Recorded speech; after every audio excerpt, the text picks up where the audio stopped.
Welcome to the Performance Formula with Jody Martins. So, Andre, officially welcome to the Performance Formula podcast. It's been a bit of a runaround, even with technology, just to get this podcast going here. And you and I have sort of been connecting, I think, since November last year, and really just sort of, I've been really interested and curious to hear what this Neuro-Batting thing is about, what the work that you do. And I think I'm excited to explore that with you today. No, thank you. Thanks for the opportunity. It's been a while, and I've been looking sort of forward to tell you more about Neuro-Batting. It's been a fun ride up to now, and I would love to share it with you. So yeah, thank you for the opportunity, and we got there eventually. Yeah, brilliant.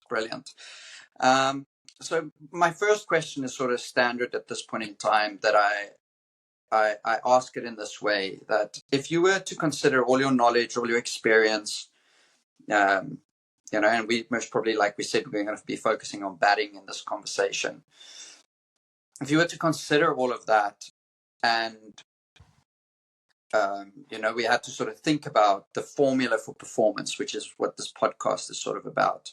What do you think the formula for performance is, or things that we should consider in that when it comes to performing in batting? Jody, if you asked me this question before I started doing the research on the Neuro-Batting, I would have given you a different answer. But what I found was, over the last sort of 3 years, that performance comes down to, and the success in performance comes down to the ability to deal with pressure. So for me, it's about the physical side, the technical side, the tactical side, and the mental side of things, and it's the ability to bring all of those things together when you're under pressure. If we can't deal with pressure, then some of those elements will fall away, and that's going to sort of impact your performance. And that's the whole thing about Neuro-Batting, is the ability to perform under pressure. And we will delve into that, but for me, that's how I sort of, what I've found over the last couple of years impacts performance the most. It's the ability to deal with pressure. So yeah, it's bring those things together and do them well, and sort of in sync when you're dealing with pressure. And pressure can come in different forms, and it's the ability to bring that all together when you experience that. Yeah, I'm really curious what sort of maybe led you to the realization that it is about this, if that makes sense. Because as cricket coaches, we tend to get taught the technical, the tactical, the physical. We tend to get told the mental is really important. But what is it that led your sort of thinking to say, hey, hang on, there's something missing here, or there's something more needed, or whatever it was? Yeah. About 3 years ago, I sat down at the end of the season, and I thought about all the players I've coached during that season, and they've done all the right things. They hit enough balls. They were committed. They did the 1%ers. They did all the things we asked them to do. But at the end of the day, they still didn't score the amount of runs which I thought they should have. Looked fantastic in the nets, and that I mean, we'll get to that, but they look fantastic in the nets. You can write technical sort of handbooks about their technique, but when they get into the game, they just can't score the runs. Now, sometimes they do, but most of the time they don't. So I sat down and I thought, well, okay, what's missing here? And I started sort of doing reading and just reading and doing some research. And I came across cognitive and vision skills. I've always used to sort of use mental training in all my sessions. So the mental side of things was covered, but not to the same extent as I'm doing now. So I come across these things, this triangle of vision, cognition, and the mental side of things. And the more I sort of delve into it, it's sort of I took this journey almost like a rabbit hole. I come across one thing, and then I'll lead me to another thing, and I just kept sort of organizing my notes and for the last 3 years, I've done that and launched the Neuro-Batting program in June. But I what was fascinating is obviously what I found was that when we're under pressure, so many things change. Everything is connected to the brain, and if the brain can't deal with those loads, then it's affecting everything around it. Now, and then I sort of looked at, okay, how do we train? So the way we train is we train in a very friendly environment. Okay, there's no consequence, there's no pressure, and it's a very friendly environment. Now we're asking that player on the weekend to go and perform when it's a hostile environment. There's consequence for his actions, um, and it's not a friendly environment. So we basically are not preparing the players during a week to deal with what they come across on the weekend. And then I started looking, okay, how do we do this? How do we change what we do in order to help the players perform better on the weekend? And that's basically what the Neuro-Batting is about. It's about and I sort of looked at the difference between training and preparing. So training is hitting the balls, it's doing your fitness, and do all the things we currently do in cricket. And preparing for me is what we do in order to help that player perform under pressure. And for me, the whole thing, Neuro-Batting is basically, it's what do you do under pressure? We know when we're not under pressure, and we found that I found that when players perceive that their skills are slightly better or better than the opposition, they don't really create that pressure. But once they feel like it's the same or slightly below, that's when we create pressure. And pressure could be, I could, when the two of us play and you're the bowler, I'm the batter, I can perceive that I've got you, okay? My skills will match your skills. But now I know that if I get out, there's no one behind me to chase the score we have to chase. So now I create pressure by doing that, and thinking about, okay, if I get out, then there's no one behind me, and that's another form of pressure. So I mean, pressure, as I mentioned, come in different forms, but that's sort of what I've sort of come across, and that's what I'm trying to do is trying to prepare players and put them in situations and put their brain into situations so they can deal with those same situations on a weekend. I'm how can I say this? I'm surprised to a certain extent, right? So I went down a very similar rabbit hole, very similar, very similar. Maybe the only difference would be that my rabbit hole was not,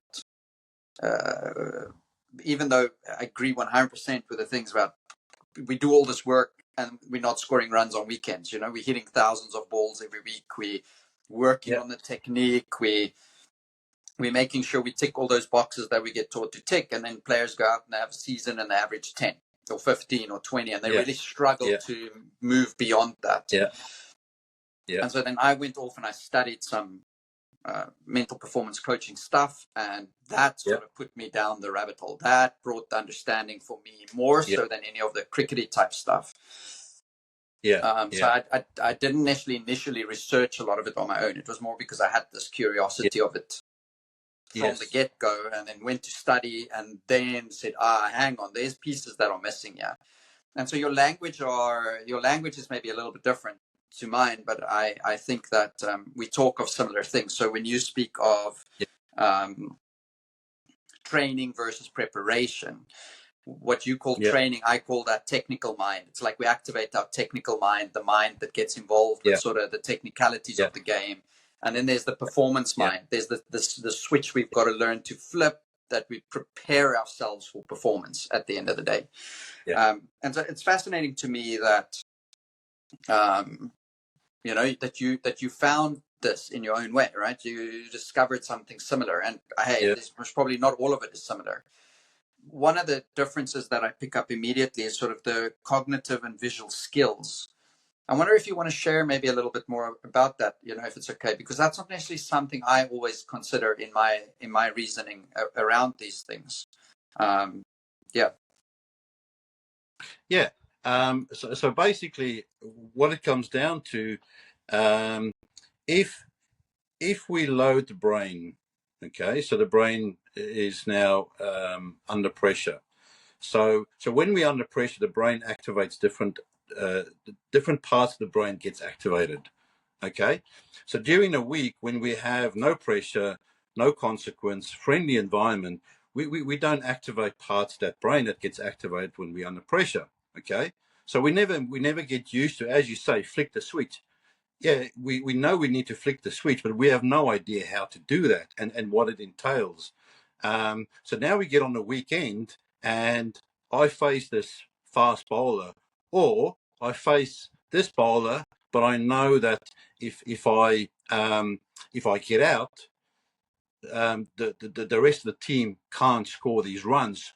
Or if I get out cheaply and I get to the sideline, my buddies, my parents, my coaches are going to have a go at me. Okay, that creates pressure. So now, because of that, whatever sort of form it takes on, we activate parts of the brain that gets activated when we're under pressure. Okay.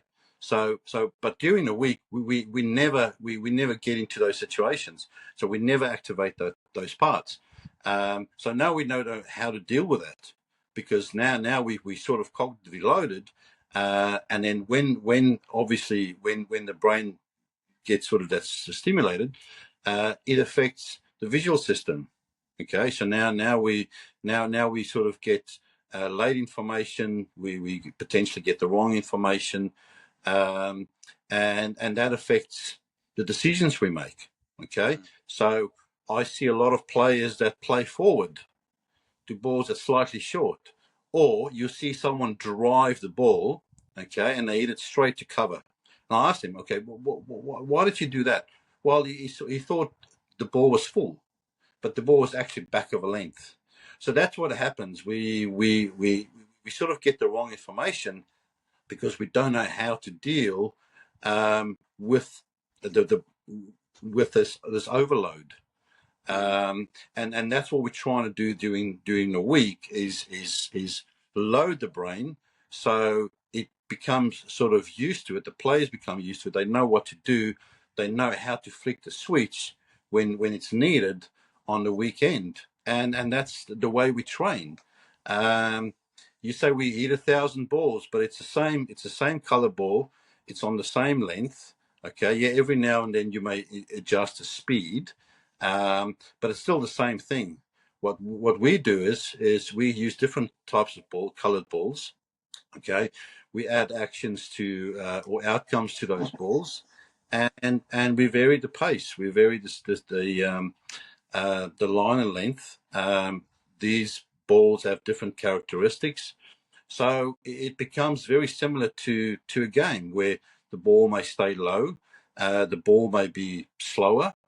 Now the players need to be able to adjust to that. Okay, and if the brain can't process those changes, then it won't be able to make those adjustments. And that's what we do. We train the brain to become faster, to become more efficient. So in order to make those, I mean, you see, say players face, say 140, okay, and then all of a sudden they face 145, like wood, yeah, and all of a sudden the batters get rushed, and that's sort of what happens. The brain is not used to process things that's fast. So now they get rushed. Now they make wrong decisions because it's not able to process the information as fast. So, and that's what we're trying to do during the week, in order to help the batters to when they come across these situations on the weekend, they can then deal with that in a better way, in a more effective way. Yeah, my head's running in many different directions. Yeah, because there's so many things that you're saying that I 100% agree with, and it feels really cool to speak with somebody who's got a similar understanding. In the sense that, and I mean, it's never good to talk down on other coaches, right? And so this is not it's not saying that other coaches are bad, because I believe everybody does the best with what they have and where they're at, and that's part of why I have the podcast, right? To help educate people. And so what I find at times with coaches who say have just gone through normal your coaching levels, things like that, their focus is on those things, right? Their focus is on how do you hold the bat, how do you swing the bat, where's your weight, how do you move your feet, is your back foot turned in the right way, is your head in the right place, is your contact underneath your eyes. And maybe what I want to point out in the things that you offer in this conversation so far is, to those listening, is that this conversation implies that there's more to batting, right? And that the things that's more to batting is more important to a certain extent, my perception, right? Because like you said at the start, there's not, you can do all of that and still not have performance and still not have runs. And so there's a missing ingredient, right? And so shedding some light on what that is. And I had Dr. Cheryl Calder on the podcast. And she spoke of similar things, right? That all sport is it's through the visual system that your decision making gets affected. And so if the visual system fails, which often it does under pressure, like you say, then everything else unravels. I love your sort of example, and I'll give you maybe insight into how I work with this. And I love your example of the different balls, right? Because I'm a big believer in that, because in cricket, we can't change the surface. If you're in Astro nets, you can't change the surface. So all you can change is the ball. To create what I like to refer to as realism, you got to try and make practice as real as possible. And to me, it seems like that's what you're doing. You're trying to get what you're practicing as close to what they're going to get in games. It's going to be hard to really simulate the match pressures. I mean, you only get match pressures in a match, and it's very hard to simulate that. But you listen to coaches, you got to be able to deal with pressure.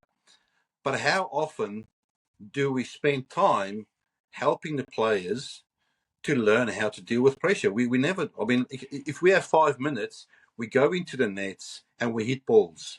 And then a lot of the times we don't even hit it the proper way. So we're reinforcing mistakes. So we talk about all these things, but then we get into the nets and it's a confined space. You can't really develop any creativity or any imagination. So we bring in targets and players have to try and hit those targets and they've got to change the targets in order to. But we're trying to with most of the sessions, and it's not always possible, trying to get into the center wicket situation, where you can see the angles, where you can see the distance of the players, and you can practice that, which you can't in nets. Yes, you can improvise a little bit, but spending most and modern cricketers, they spend most of their time in the nets, and that's not helping. So we're just trying to bring in all these different elements to help prepare the players for the weekend. Yeah, I mean, everything you say sits and resonates really well with me where my sort of thinking is at. I'm curious to sort of know, because I mean, you haven't really mentioned anything about this, but I'm curious to know, you know, in the neuro-batting approach, do you prescribe, say, certain routines or processes that batters go through? And I know there's coaches out there. Okay. I know there's coaches out there that are very specific with that stuff. Like, this is step 1, this is step 2, this is step 3. Personally, I'm a little bit more fluid with it. I prefer players to sort of be part of the creation of that for themselves. I'm curious to sort of know, because it's a big part of batting, right? Is what's your process, what's your routine? It is. So what I've done was, obviously, we have a routine. Players need to go. But what I've done was I've broken the batting process up into 6 stages. Okay. And we can actually train each stage. So stage 1, preparation stage or preparation phase. Okay. Stage 2, the setup phase. Focus and anticipation. For ball tracking and decision making. Execution and then completion. Okay. So each of those phases have different visual, cognitive, and mental skills incorporated into that. Now, stage 1, preparation. So if you don't scan and you don't sort of have a sort of a mental image of what's around you, then your setup can be different. Okay. So now you're missing something in stage 1 or in phase 1, and that can sort of snowball up to the execution phase. And now you hit it in the air, you play the wrong shot, or you hit it straight to the field, or whatever that may be. Okay. And now, once you've done that, okay, so you've played and you got dropped. Okay. Now the completion phase is what do you do after that? Okay. Do you reset? Do you keep harping on that mistake you've made? Do you reset and do you start again? Okay. So if you don't start again, then the preparation phase, you're going to affect the preparation phase again. And that's going to snowball to the execution phase. And then the next ball you may get out. Yeah.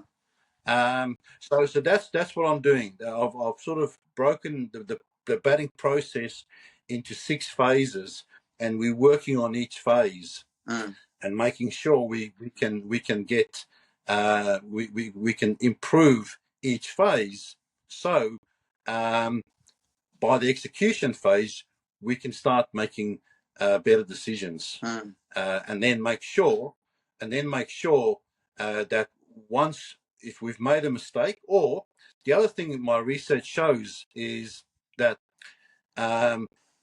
if we are overconfident, okay, then we can also make mistakes. I mean, the psychologists we use always talked about +1, -1. Okay, on the X's and Y scale axis. You don't want to go past +1, and you don't want to go past -1. Okay, past -1 you get too negative, past +1 you get too positive. Now what happens is when you get overconfident, and you see it often, players are on 80 and they hit it straight to almost the only fielder in the outfield. Hit it straight to them on 80. And you think, geez, why did that happen? And so what I found was that once we get overconfident, we start taking the 1%ers for granted. So now we start missing those phases in the batting process. And we haven't really noticed that there were changes in the field or whatever it may be. And then we make mistakes.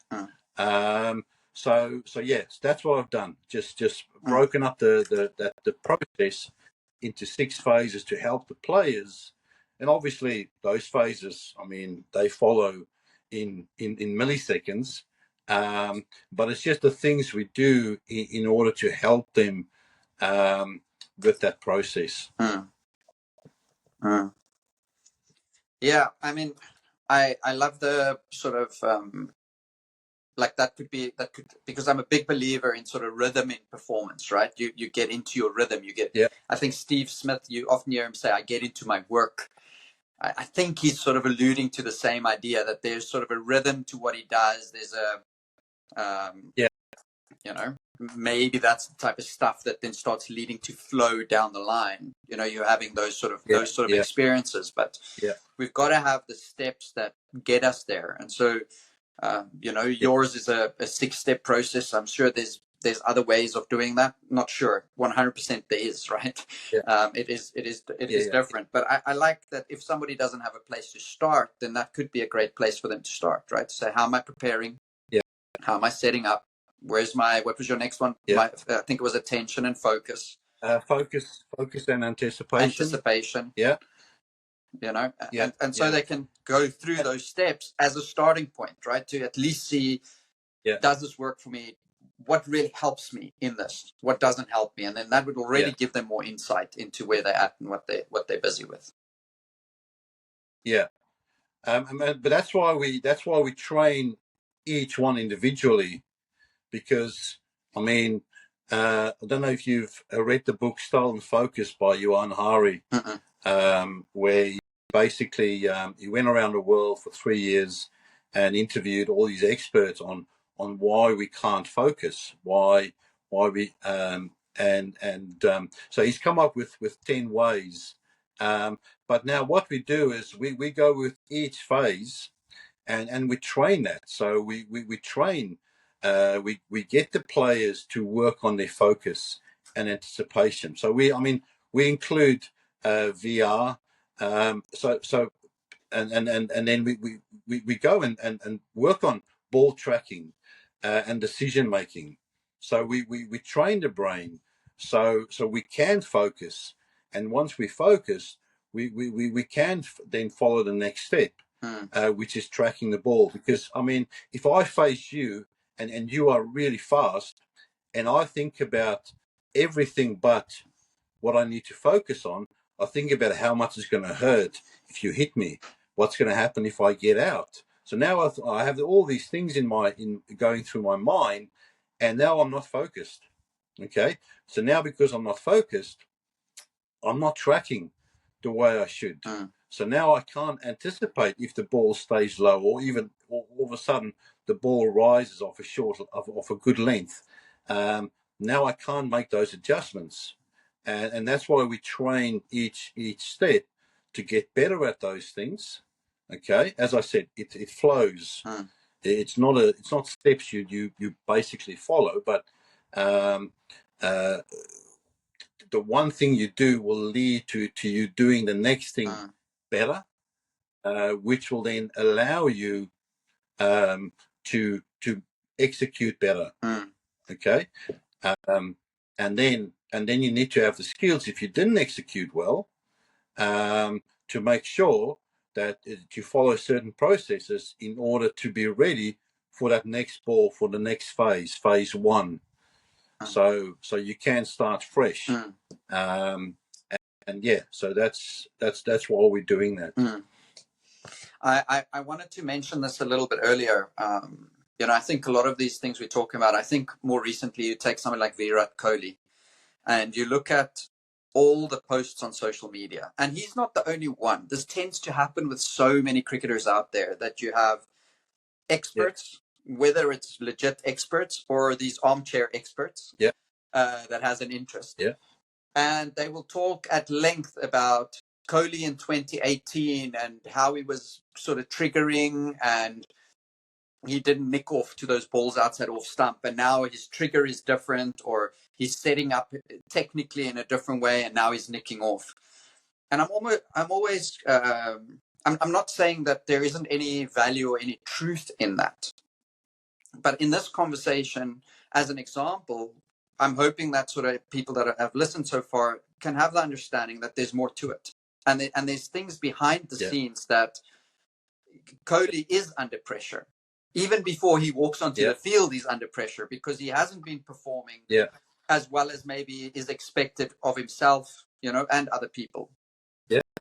Yeah. And who Absolutely. knows what other political things are going on behind the scenes? Who knows all the relationships he had? All of Yeah. that stuff Yeah. will bring a level of pressure. Yeah. You know, whether he admits it or not, there will be a level of pressure. And so a lot of Yeah. people, what my sense is that, you know, I look at technique and skill as like tying your shoelace, right? If you know how to tie a shoelace, then you can tie a shoelace. You don't have to go and perfect the shoelace technique. Yeah, you can try No. it. You can try different methods if you want, but it's not like you're going to say, "Oh, I need to refine." Yeah. You know, my 5-year-old can tie his shoelaces, but it's not good enough yet. Yeah. But I think in cricket, we tend to look at the game like, yeah, you can hit a cover drive, but it's not good enough yet. There's still this thing that's wrong with your game. Yeah. We perpetuate that thinking at times. Yeah. Yeah.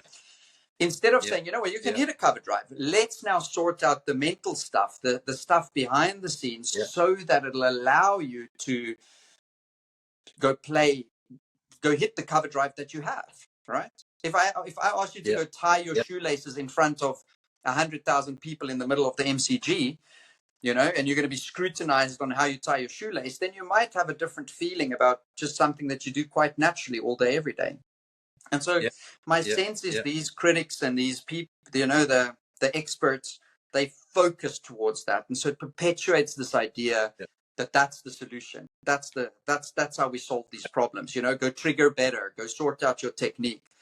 But nobody talks about his Yeah. intention. His intention might be, I want to hit No. that freaking, if it's a hard volley, I'm going to hit it.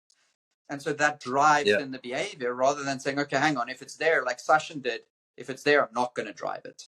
And sort of building the inner Yeah. mechanisms to allow him to do that, so that, you know, Yeah. and then that'll Yeah. shift the performance Yeah. at the end of the day. But then you need to have that presence in order to do that under pressure. You see lately the type of shots players play, and it's uncharacteristic. It's sort of nothing shots, and we ask why are you playing that?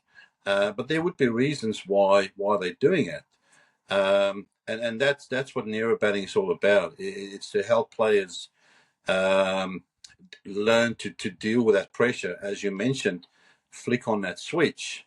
But we need to teach them how to do that.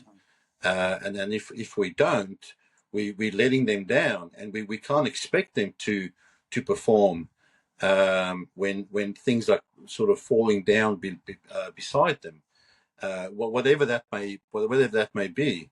And that's what I'm trying to do. It's just to help players prepare for those times and those situations. You mentioned something a little bit earlier that you spoke about the different targets that you set, things like that. Do you make games out of those? Like, do you create little challenges with that, or is it sort of just a drill? You know, hit this one, then hit that one. We combine. We do have some games where and things I do is we would have players play chess while they're batting. Okay, and then just once again to develop certain skills, and we add pressure, we add time constraints, and we add mistakes. So the mistakes are there to sort of just add a bit more pressure, and sometimes we will just ask the players, okay, we want you in the preparation phase. Just look where the gaps are. Pick 3 areas on the offside, pick 3 areas on the leg side. Okay, and then if the ball is in a certain area, we want you to play it to that specific target and see if you can do that. So for them, and now it's not just hitting balls. Okay, so now they've got to go through those phases in order to enable them to hit those targets. And once they hit it, okay, now they've got to change it. Now they've got to try and hit a different target. So it's not the same thing. So once again, we just add that cognitive load.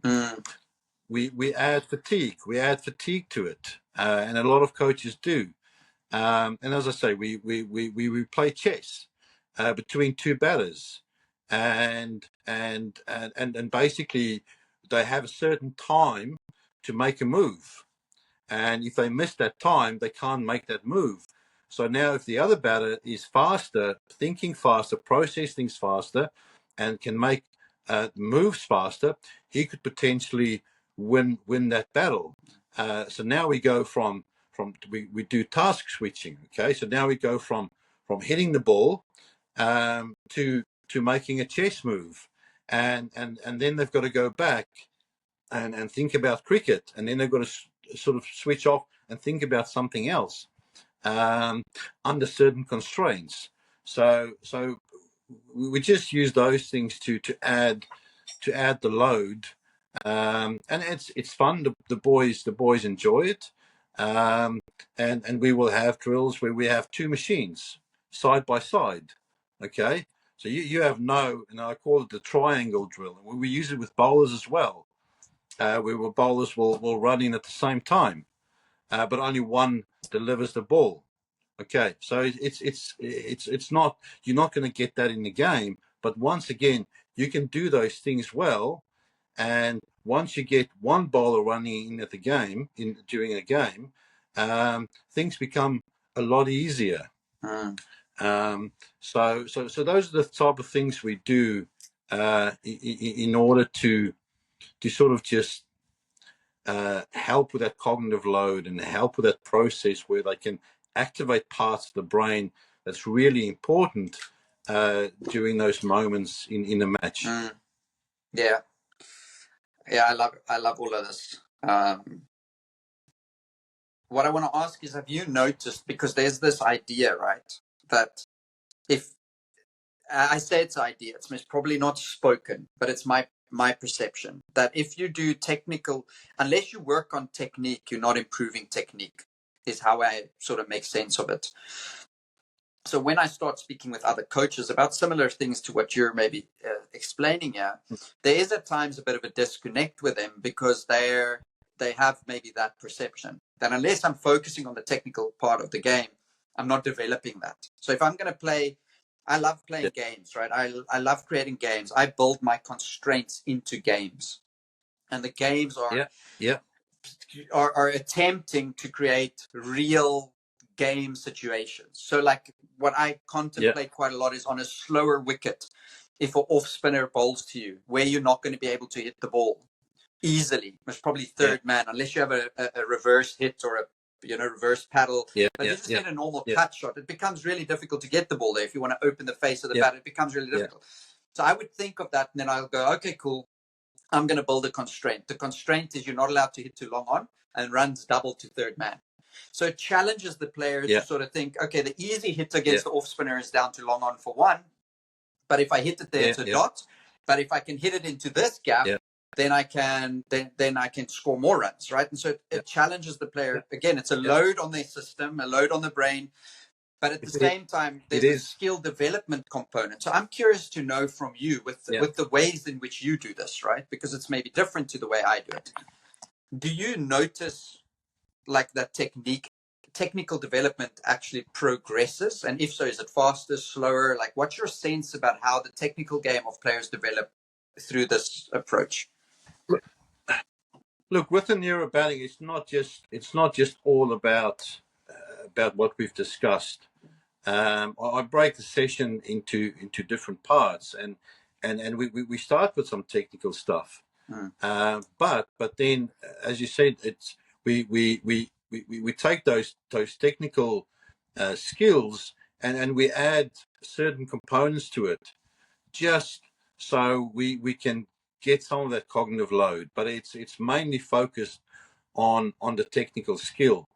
So and then we will progress, and then we will finish off with a sort of full-blooded Neuro-Batting session. But we are progressing. It's not that we just do the Neuro-Batting, because obviously, I mean, skill still plays a part in the game. And then if you can't execute certain shots technically, then I mean, you can get undone as well. So we do incorporate, but it's not just it's again with different colored balls. It's then with different constraints, as you just mentioned. It's not just pure technical. So I use a lot of heavy balls. So we will work on certain skills with weighted balls. Okay. Or we'll work on certain skills with. I use the Bat Deep Free Blade. I don't know if you've come across them, where it's little weights in a pocket which you attach to your bat. So obviously now increase the weight of the bat. So they come in different weights. So I will use say one of them, and then I'll go to a lighter bat, and then I might go to the player's normal bat. Okay, so we change those things. So with the weighted bat, or with the change in weights, I'm still adding cognitive load. Okay, so I can still activate parts of the brain that need to get activated, but I'm working on, say, drives, or I'm working on the cut or pull, whatever it may be. I'm adding those weighted balls, okay, which will do the same. So I sort of incorporate the Neuro-Batting principles, but we are focusing on executing certain techniques. And yeah, that's sort of what we do. Maybe I want to. I'm in the process of reading this book. Oh, geez, I don't remember who the author is. I don't know what his name is. The book's name is Rapid Skill Acquisition, something like that's the title. Okay. Yeah. I'll happily send it to you, because maybe this piques your interest. But what I love is, so a lot of what you and I have spoken about, and a lot of the things that you've offered here, is very close related to what this guy speaks about in terms of rapid skill. Okay. And I think the word rapid is important here, because if you can take a 9-year-old and you can have them really good by the age of 10, or you can have a 9-year-old and they've sort of not gone very far. And so this idea that we can rapidly change and adapt skill appealed to me. Hence, I started reading the book. And so he obviously goes into learning styles and sort of what it was, some of this stuff that's been debunked and not. And then he gets into sort of more detail with it. But one of the things that I think he speaks about a lot, that you mention and maybe it's just different words for it, but the reason this sort of comes to me is cognitive load is not a word that necessarily a lot of people understand, right? It's big words, right? And it maybe makes sense to you, and the way I understand it might be different to the way you understand it. So I'm checking with you here. What this guy speaks about in the book is problem solving. That we coach by creating problems that need to be solved, and that's what helps you progress. And so that's what it sounds like. All of this stuff fits into that sort of thinking as he explains it. That you create a game or a challenge that they've got to hit the ball into a certain gap, and then the gap changes, and then and then you give them different weighted bats. So it's all these problems but the ball's heavier, or the ball comes slower, and this one stays low, and this one comes high. And so earlier you said performance is hostile. I normally say performance is chaos. Like you don't know what's coming. Where we make performance, everything's unknown. Essentially, we make training this very known environment. And so I love that all of what you're speaking about fits into sort of the stuff that other people is speaking about, right? If you do a little bit of effort and you start reading books, or you start exploring this domain, it'll fit, right? It'll fit. It's different language, right? So you got to just get past the language that's maybe different. But I think you're referring to this idea that you create problems for people in practice, and then that maybe at a simple level, right? At a simple level, absolutely. And by creating that problems, if you just create the problems, you get to a level where they just can't stop solving those problems because of other skills they don't have. Like Dr. Calder said, If the brain can't process that, it's going to affect everything else that the brain's connected to. Okay, so now you have that problem, but so you still need other skills in order to solve that problems past a certain level. Yeah. So yeah, I may be able to solve a very simple problem at a reasonable pace. Okay, but now if that pace increase, now I don't have the capacity to solve that problem, because now other things start to sort of come into play, and now I'm unable to process and to solve that problem. So we want to look at that, as you just mentioned, and then make sure I mean, it's basically brain training. Yeah. So we just add weight to the brain, and the more weight we add, the stronger it gets, the more efficient it gets, the faster it gets. So now it can process faster, and then now we can make better decisions, quicker decisions. So that's what Neuro-Batting is all about. It's about training the brain and not just training technique, and that's what we're hoping to achieve. So we can solve that problems you're talking about. Can be more calm in chaos, because once you experience chaos, then your focus, you start looking at the wrong areas. Okay, so if I have this chaos in my head, I'm missing what's coming at me, and I usually talk about the difference between watching the ball and seeing the ball. Okay, so when I look at you, okay, you're in focus, I'm watching you, but when I'm looking at you, I can see myself sort of in the background. Okay, so for me, that's seeing. Yeah, I'm not really. So when I'm seeing it, things are a little bit blurry. Yeah, but when I'm watching, it's more in focus. So if I'm watching that ball, okay, it probably means that I'm switched on and I'm locked in. Okay, but when I can see myself behind you or next to you, then I'm not really watching you, because I can see myself. And that, I mean, you see a lot of these batters that get distracted by something 90 meters away in the stands. So I'm just thinking, okay, so the bowler is down on the ground. There's something 90 meters up on the second tier of the pavilion. Why is it distracting them? So I keep asking these questions and trying to come up with, okay, why is that happening? And then how can we make that better? How can we help players to sort of focus when there are distractions around them, as you mentioned, chaos. Yeah, sure. There was something right at the start of what you said there, and I don't want it to go unmissed, right? Is this idea that when you do this type of training, you spoke about you might not have all the skill. Something like that, right? And so I think, again, if I think of how coaches coach, is we tend to, this is the problem, let's fix it. Okay, this is what I think is the problem with you, let's fix that. Okay, now I think this is the problem, let's fix that. Or what they do is they wait for games to happen. They wait for the cricketer to go and play, and then we see in the game, oh shucks, yeah, they're struggling with this in the game.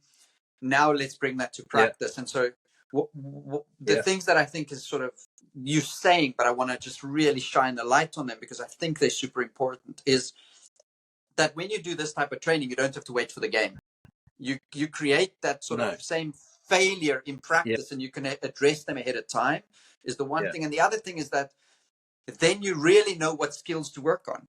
You really, really know, because you can see them in practice fall apart, or the mistakes creep in. Absolutely. And so you don't have to wait for performance to go make a mistake so that you can bring it to your safe practicey type environment. Because once you do that, you're not really helping, because now you can see the mistake, but you don't put the player in the same environment to make that same mistake. Yes, you know what the mistake is, so now you just do more technical stuff. But the problem is not technique, because technique sort of falls apart once the brain is overloaded, and once the visual system doesn't function the way it should. So now in this now you're trying to work on this in a very friendly environment, and the player is just smashing the ball to all parts of the field, but he's relaxed. There's no consequence. So the first ball hits in the air, catchable height, nothing happens. Okay, the rest of the session he kills it. Okay, now he gets into the game because now he's relaxed. Now he gets into the game. There's pressure, and he makes the mistakes and get out. Okay, now you go back. Now you start that process again.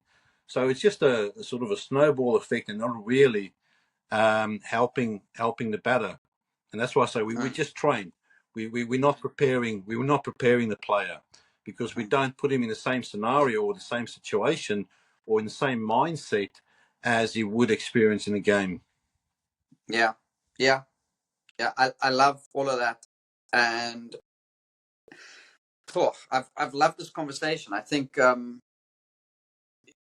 me, it sort of refreshes some of the things I believe in, and I feel I feel sort of a kinship, if I can say it, that I know there's somebody else out there that's sort of pioneering similar things, right? You obviously have your different way of doing it, but it's very much aligned to what I call technical mind, performance mind. How do we activate that performance mind? I want to encourage anybody that's listened to this. Yeah, no, fire away first before I say what I want to say. Sorry. So when I started my academy 12 years ago, we had a lot of athletes, and to me, an athlete in cricket is someone we can put on the boundary, and they have the speed to get around the boundary. Then they have a reasonable arm, reasonable to good arm to get the ball in flat, at least one bounce into the stumps. Then a couple of overs later, you put him in the slips, and he's got the ability, the reaction time, the hands, coordination to be reliable in the slips. And then you put him point cover mid wicket.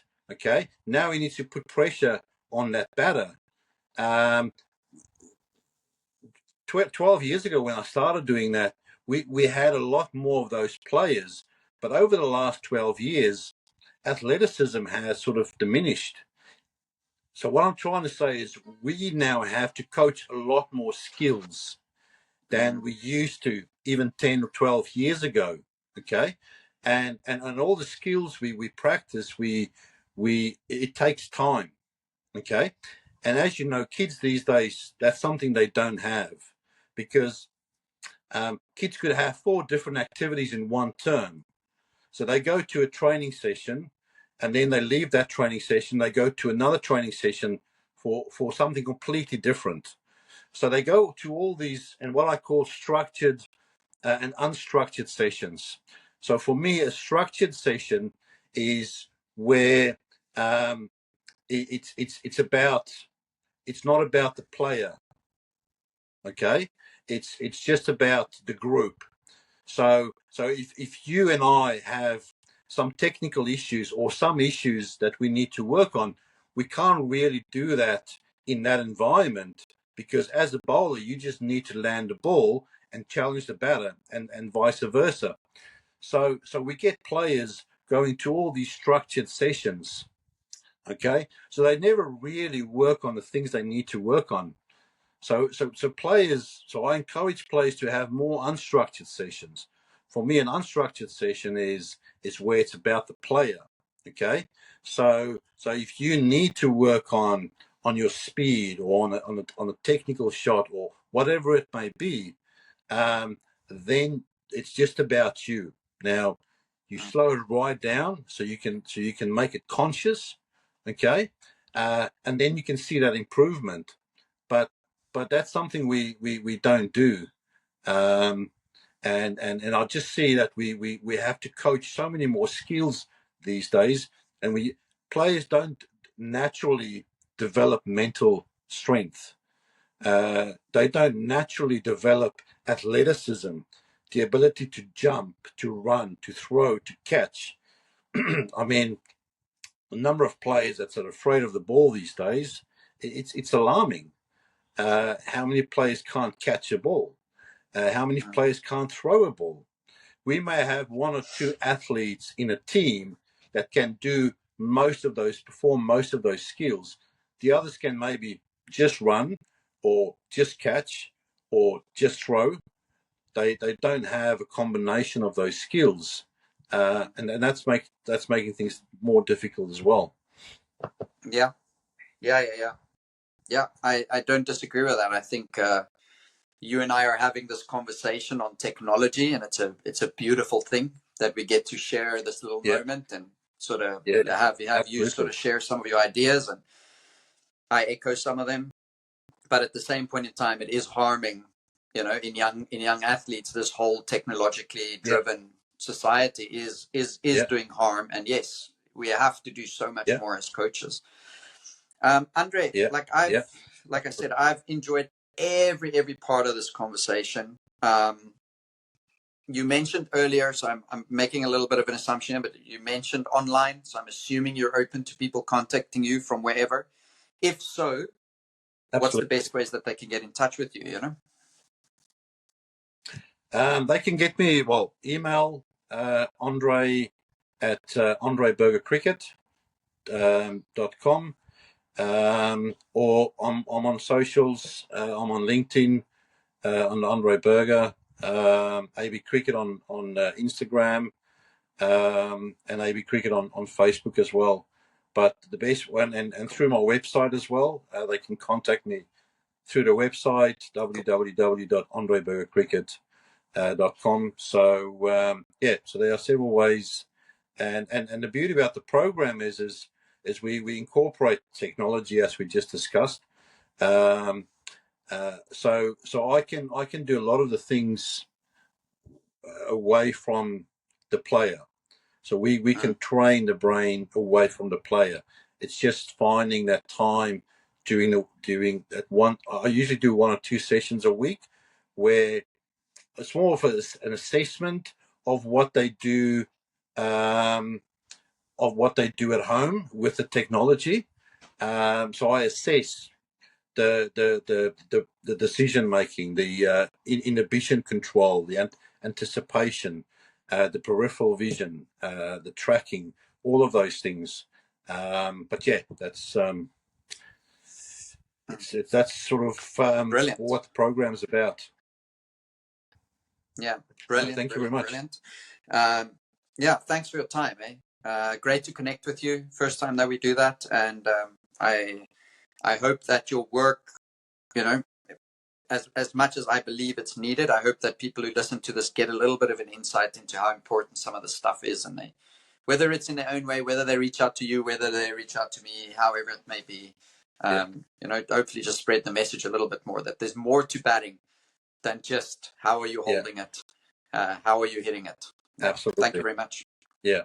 No, thank you for the opportunity, Jody. Really appreciate it. It was good talking to you about these things. I mean, it's become a passion. Spent 3.5 years on it now. So, and I would just love to speak to more people about it. So thank you. Brilliant. Thank you.